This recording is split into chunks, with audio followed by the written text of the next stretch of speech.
Hello, this is Lucille Kring, and welcome to KRINGS Corner. This week I have two of my favorite people. They've been on the show a couple of times before, and they have an internet show called Cutting Edge, a talkshow.com.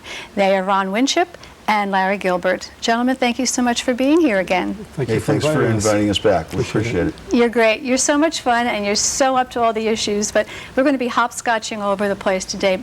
Let's start with the Minutemen, who are patrolling the borders of Arizona and Mexico. That seems to be one of our most porous borders for illegals coming into the United States. So what's your opinion on what's happening? Well, I think, you know, the start of it is that they're really doing a service to our country. Because of what they're doing. We're getting conflicting reports, obviously. There were supposed to be 1,200 that showed up yesterday, and now there's 200, they say in the paper today, but they're supposed to have been carrying all firearms yesterday, and now maybe only a few are carrying firearms, and it goes on and on like that. So we're going to have to sort out the truth from the fiction. But the fact of it is that today, you know, the government says, well, we're going to start asking for passports for Mexico and for Canada for all citizens, and so that's a good side effect of the Minutemen. I think they've done a real service, even though they've been panned by what the president doesn't like that. Very true, but you know, even coming to this meeting this morning, I was afraid we couldn't get into the front door, so I've got my passport in my back pocket. But I got to share with you a story. Just in case. It has gotten to the president, and he's expressed an opinion when he was asked about the group, and I'm going to quote from a Miami newspaper. "I'm against vigilantes in the United States of America," he said. "I'm for enforcing law in a rational way." I think I've got a concern with the law enforcement, because I don't know that he really is committed to enforcing the laws. We have 10 million that are here illegally, and I'm not saying we're all going to put them on buses and start returning them, no. But we need to do something. We have a very porous border. I don't know what it's like up in Canada, but we surely read and heard enough about what's going down in the Mexican border. And I commend Jim Gilchrist for taking the initiative to doing what we weren't able to accomplish with writing letters and coming on the talk circuit to bring attention. So the media is there. So you've got Lou Dobbs, you've got John and Ken, you've got a variety of different media people who have caught on to this issue and really understand the depth of it. It's not as if it's hidden. No. But, what's so sad about it is there isn't one, and I can think of none, except for Tom Tancredo or whoever it is. Yeah, but there's only one guy in Congress that says, you know, this is kind of wrong. Probably should follow the laws of the land. Yeah, well, I think James Sensenbrenner is pretty much on stopping the illegal immigration. As you said, we're not going to round them up and take them on the bus. They're here. Got to do something with the ones that are here. But we've got to stop something at the borders, each border, the northern border, the southern border. I don't care from what country they're from. They're here illegally. They are putting an impact on all of our services, the education system. Hospitals are closing. I'm on the board of one of the hospitals locally, and they'll tell you story after story after story that they cannot run in the black. They're using our infrastructure, and that infrastructure, and that's never been said either, really. But you know, when you're using infrastructure, what does that mean? Well, they're using our water, they're using our electricity, they're using our gasoline, they're using all of our stores and everything else, and they're using all of our public facilities, all of our hospitals, all of our schools. You start naming all the things that illegals do, and it's okay, but the problem is they're still getting wear and tear on those, and we're not getting anything back from it. You know, I mean, the problem I see with illegal immigration is it came out yesterday. They had 4 Iraqis now that they found. That suddenly they found 4 Iraqis. How many did they not find that are, that happen to scoot through the immigration system? Yeah. So. And just getting back to what you said, these are not vigilantes. People like to throw names at people, but they're not vigilantes.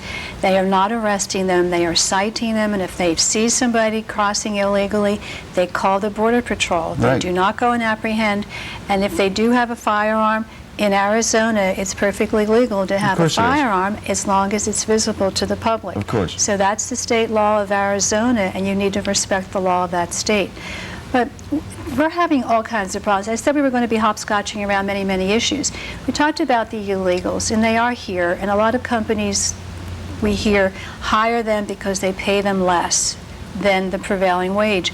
And A lot of people feel with the crisis in Social Security, one way that we can avert the crisis in a few years and the baby boomers retire is to have the illegals work, pay into the system, and they never get the benefit when they retire. So what do you think about that? Perfect. Perfect.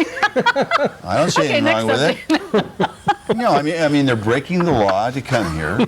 You've got, the only thing I could see, the only thing I could see that would be even better is if you could find the people that hired them after the fact. So in other words, after the fact that, the guy goes in after 20 or 30 years of being here illegally, he decides, well, I'm not, I got to sue the government to get my Social Security. Right. And so as soon as he sticks his head out of the sand, then we... It's interesting. She's talking about taxing their Social Security. How about finding the employers that have hired them, knowing they're here illegally? Exactly. Right. Well, So, somebody's got to pay. And, I'm not being ludicrous about saying that. I'm just saying that there's someone has to pay for these services somewhere along the line.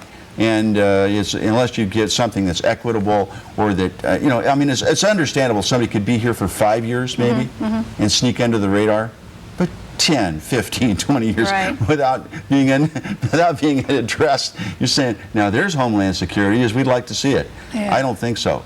I mean, we've got to find, if we can't find people who have been here in this country illegally for 20 years, we've got a real system that's in problems. Well, it is a shame, but the Social Security issue is a really big thing. You talked about finding the employers, and that's all well and good, but when you come up to get a job and you present identification, how far is the employer expected to go to say, gee, does this look right? How am I supposed to look?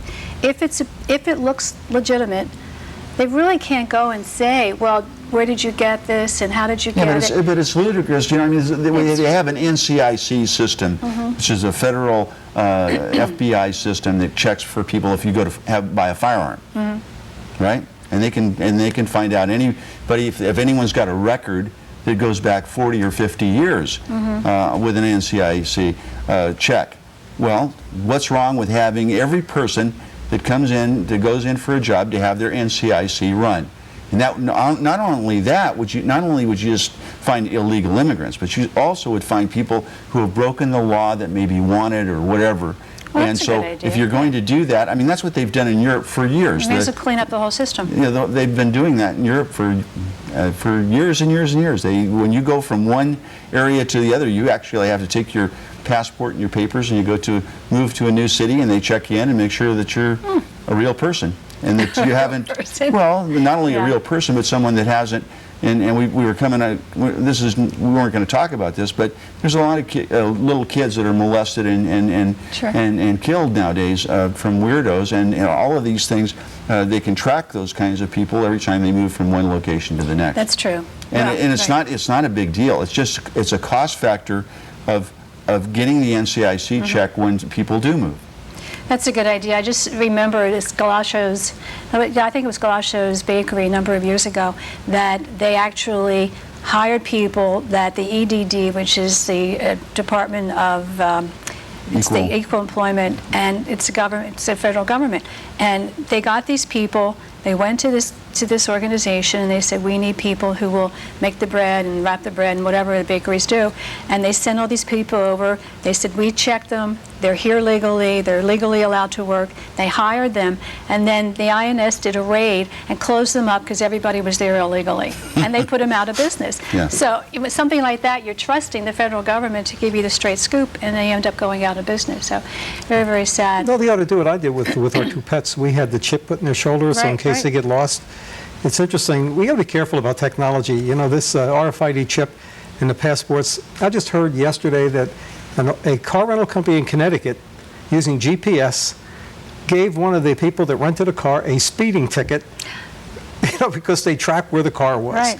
I've got a concern about Big Brother having too much oversight of everything we say and do. Well, that's what they're going to do. If we get all these hybrid cars, a lot of people are really pushing for hybrid cars because the cost of gas is going up so much, but the hybrid cars get so much better gas mileage. The states are not getting their revenue in taxation. Right. So when they put the GPS, they're going to assess them so much per mile driven Yeah, exactly. in taxes. This is And Oregon is doing that. This is that old Robert Poole game that, from the Reason Foundation. This guy came up with the idea that you get up in the morning, you start your car up, and the meter starts ticking like you're in a cab. Taximeter. So, so you automatically are in your own taxi cab. You may spend $60,000 for the vehicle, and you may spend a lot of money on repairs, upkeep, and gasoline, and all the other stuff. But in the meantime, you're going to be paying the government for even operating or storing. They haven't gotten to the storage part yet, and that's going to be soon too. That's very sad. I mean, if you've got a garage, they're going to charge you because you got a garage.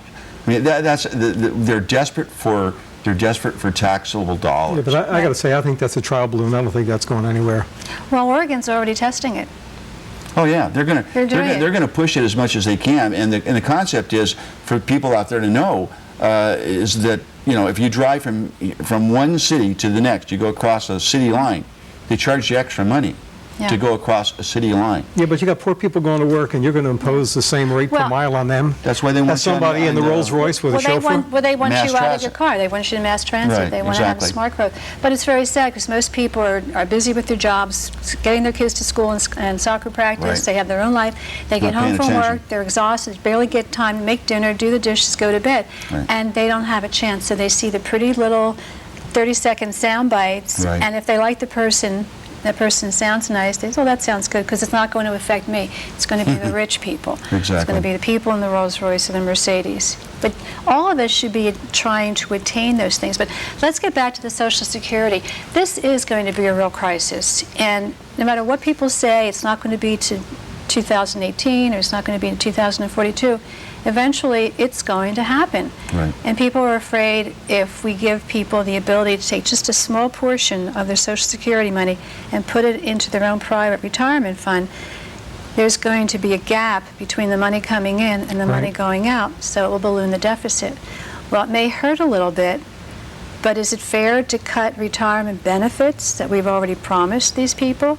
Or is it fair to raise taxes on the 3 or 4 people who are supporting one retiree?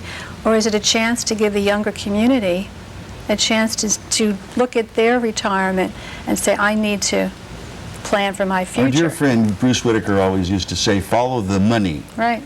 Okay. Larry, tell him where this money is going to go. Let me give you an example of something I found. The number is more or less 118 million people are working. And the president's plan, if people would take advantage of it, it's only $1,000 each. Right. So that's $118 billion. Merrill Lynch is saying that not everybody would take advantage of the program. So that's $70 billion that's going to go into the market. How sweet a deal that is for all the fees and commissions. And, I've invested a little bit in the market. You win a few and you lose a lot. And it's a gamble. So I don't know that I would want to... But Social Security, you're not getting anything back on your money. And FDR really promised these people something because he knew if you retired at 65, most people died at 63. So there was no gamble. There's a real way to do this. There really is a way to do this. And the way to do it is as everybody used to know when they were 20 years old. Do you need health care? Not me. Nobody at 20 years old is going to say, I want health care. Right. They're not going to pay for it. They don't want to. They don't even want to think about it. Because if they get sick, the government's going to take I'll care of me. go buy some aspirin and I'll be fine because I'm 20 years old and I've got good health. It's the same thing with Social Security.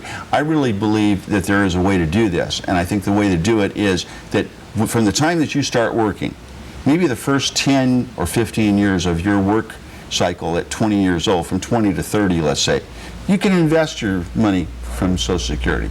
After that point in time, at 30 years old, what happens? Well, by 30 years old, you're usually making more money than you were making when you were 20. That's number one. Number two is that's when you should have, this should kick in and make it back to the old style Social Security, so you can't invest as much. So, I mean, there's probably a way to do it, but it's going to be very complex. You could maybe a sliding scale. You start off at 20 years old, and you can invest 10%, and then by the time you're 30, you can only invest like 2% or 1%. Well, maybe people should have the option. There's a way to do it, yeah. but the problem is it's going to be something that we're going to have to really look at. And as far as Social Security is concerned, right now, it's real easy, and they're doing it already. They're already fixing Social Security as we speak. Everybody keeps forgetting that it used to be 65 when we retired. No. Now it's so, if you were going to retire at 65, well, now it's 65 in 8 months, 66, 67. Pretty soon, all of a sudden, you get a little note from the Social Security Department that says, no, well, you could have used to be able to. 85. Yeah, maybe by the time you're 70. Because you're going to work till 85 anyway. Yeah, but you're all healthier. Yeah, that's And sometimes right. Well, when we you all live longer. Yeah, and you so. retire at 65, you've got 30 years Yeah. more to live, 20, 30 years. Yeah, And so- exactly. I would say to you that I've looked at quite a bit of information on both sides of this, and AARP is a very strong activist group on this one. Against it, against any change. And they've got some things that they're willing to accept and some things they oppose. And one of the suggestions they have, and I'm not signing up to this, right now it's capped at $90,000 of your taxable income, and that's when your Social Security payments are cut off. They want to open that even higher. There's talk of, instead of going around 12.4%, ratcheting it up to 14 or almost 15%, with you paying half and the employer paying the other half. There's some things that they're looking at, adjustments of the COLA. It's not a simple solution. And when, No, there's no when you simple mentioned solution. earlier about diverting some of the money into private accounts, I've read that if that were to happen in the first decade, we'd have to backfill $2 trillion. So we'd have to get the money from somewhere to make up for the money that's being diverted. And I feel sorry for the next generation, because I get my Social Security check.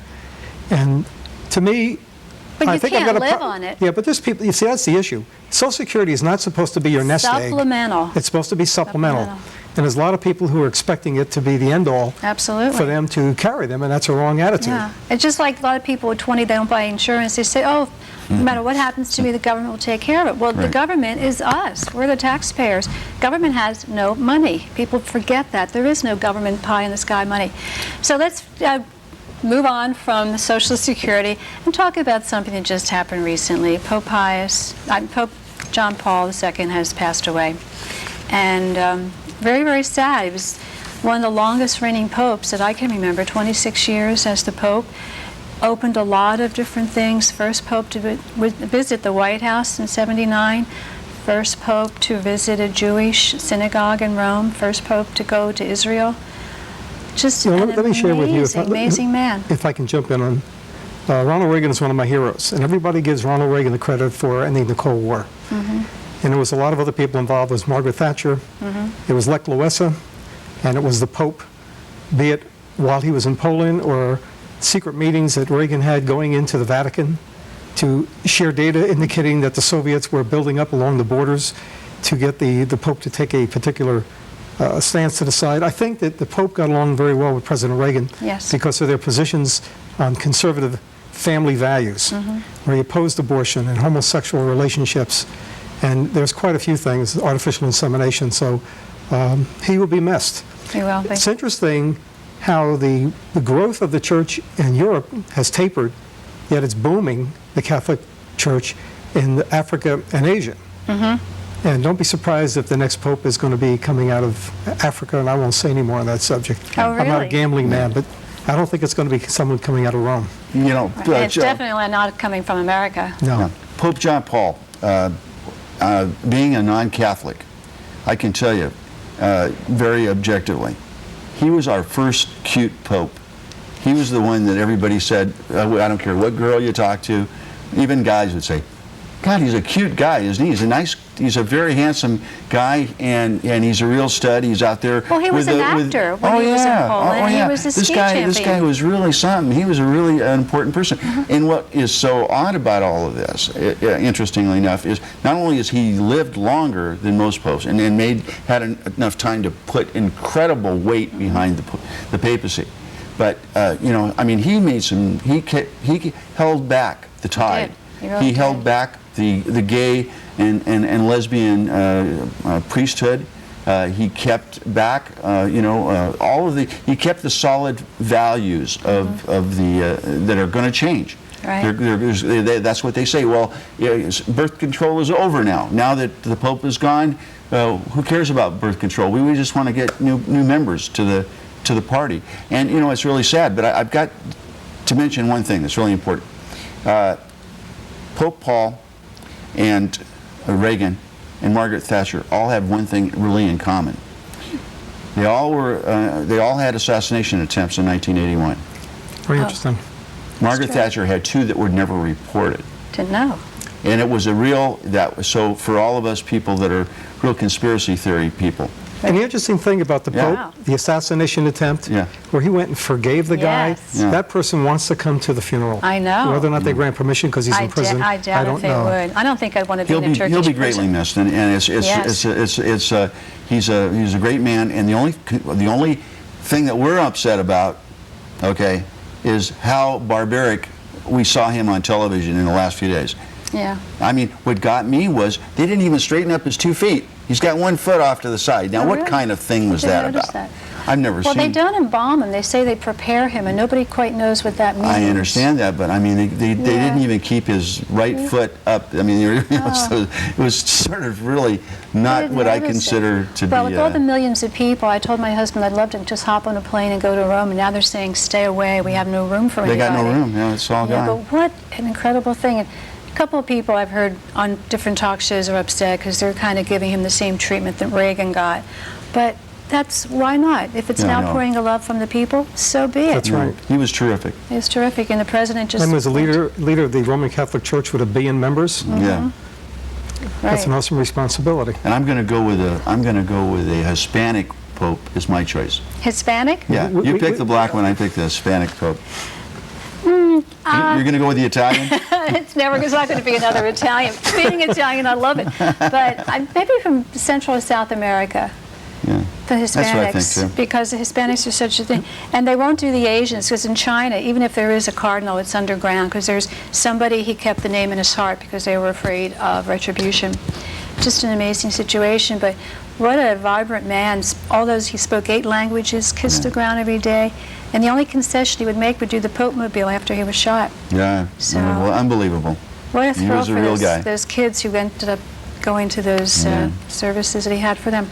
Well, he also spoke out about Terry Schiavo and said, life is life, and she was a Catholic, do not pull the feeding tube. Yeah. And as we all know, the husband won, the feeding tube was pulled, and she passed away a few weeks ago. Yeah. So that was an issue that really splintered this country also. Well, it well should, and the sad part about it, I mean, I disagree with the Pope on that issue particularly. I mean, it's not that I'm for death, Sure, a cult of sure, death. sure. You know, that's they always say, oh, it's for the cult of death, and I'm going, no, I don't think so. It's for the milk of human kindness seems to be the right course. Now, because Terry Schiavo was not my relative, because Terry Schiavo was not a part of me, I have no choice. I don't think I have the right to tell any of her family members, any of them, how she should have been treated. And as far as I'm concerned, it saw 15 years of court proceedings, and it wasn't up to the Congress of these United States, it wasn't even up to the President to make a statement about what is right and what is wrong on that issue, unless they're going to change it for everybody. And it doesn't seem that apparently that they're going to want to do that. Yeah, it was just such an unbelievable thing that was just foisted on the public.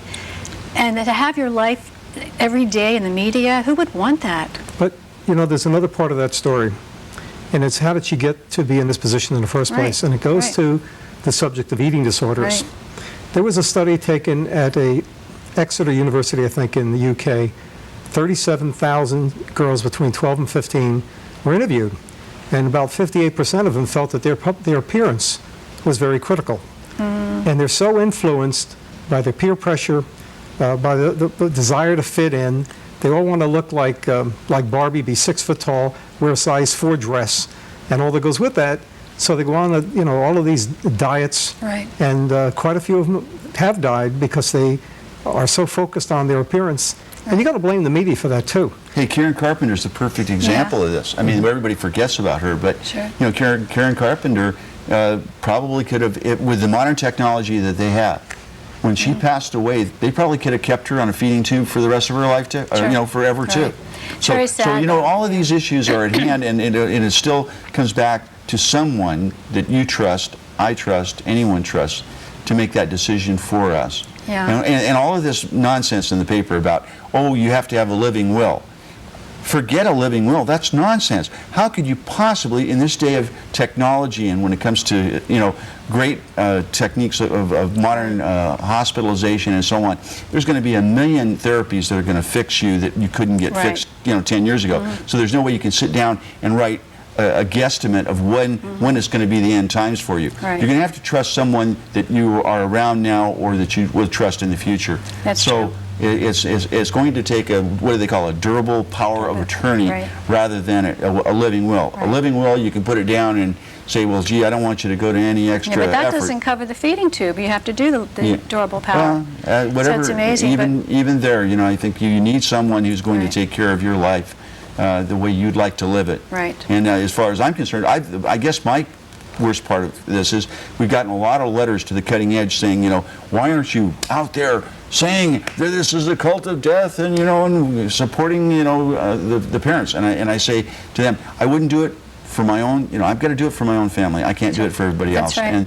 And that's the way we should look difficult. at it. I mean, you have to do what you have to do, and I would never say whatever their choices were wrong. You know, just there's a gotta do flip side of this too, where there's some people, the parents especially, they don't want to be a burden on their kids. That's right. Gee, I'm going to run up big health bills. Right. And I can't leave anything to Right. my family. Yes, So that's they're difficult. promoting right now a bill in Sacramento dealing with this very issue. So And the issue there that was real sad was the fact that she would have passed away, what, 7 or 8 years ago, had they had the husband and the parents not joined forces and sued the insurance company. Right.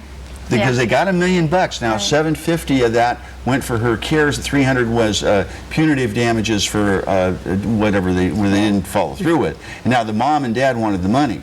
So you see, it all Yeah, gets it's back to the it's silverware yeah. and the furniture deal. you know, That's the problem around, we don't know the whole story. That's true, and we Exactly. never will. Everybody's speculating, You and we just don't know have the mercy on answer. her Exactly soul. right. But you said, the parents out there, if your teenage daughters particularly are having eating disorders, when you become bulimic and you're regurgitating or you're not putting enough food into your body, your potassium level goes, and then that's how she had the heart attack. Wow, yeah. We only have a couple of minutes left. Okay. The governor is pushing 4 initiatives. If he has a special election in October and November, there's Right. probably going to be 25 initiatives because there's so many running out. One of them is particularly of interest, though, the redistricting. Right. So that's a hot button for me. Don't support that because of the way it's set up for these judges or these so-called judges. We don't know who these judges are going to be named by or who or for or how long they're going to serve to redistrict these things. Larry, go ahead. Yeah, I love that. I did pull the initiative off the web today, and they talk about the 2001 gerrymandering, where there was not a single change in the partisan composition of our state legislature or congressional delegation in the 2004 election. And, you know, the elections are won in the primary. Because that's true. the Democrats and Republicans, you know, we originally had word that the redistricting was going to have a 7% maximum variance between the two highest parties. And we questioned, well, how can you do that in San Francisco or San Diego? The document doesn't say that now. You know, so it's not clear. Well, I think there is a there's, need. there's a lot of questions. See, I disagree with you. I'd rather trust people who used to be judges rather than people, the legislature, who pay money to a consultant to make sure they carve out the district that they're going to win. Because that last guy was from L.A., was a Democrat, say it to say. Yeah, so And he was really carving it out to suit his friends. And they say you pay $25,000 to the consultant to get the district of your choice, and that means even with term limits, they still win, and then term limits just means they run for a different office. So, No, we support all the other ones Yeah. too, but that one just is, it's not clear enough for us. okay. Well, I appreciate your being here. We're just out of time, but your internet show is cuttingedgeatalkshow.com. Right. So Ron Winship, Larry Gilbert, thank you so much for being here. You'll have to come back because We're going to have to come back and Yeah. just talk about initiatives. As you said, absolutely, there's about because 25 we've of only them. hopscotched around and we didn't get to very far. There's too many issues going. So this is Lucille Kring from KRINGS Corner. Thank you so much for watching. And until next time, make it a great week. And please remember our men and women in the armed forces in your prayers. Bye.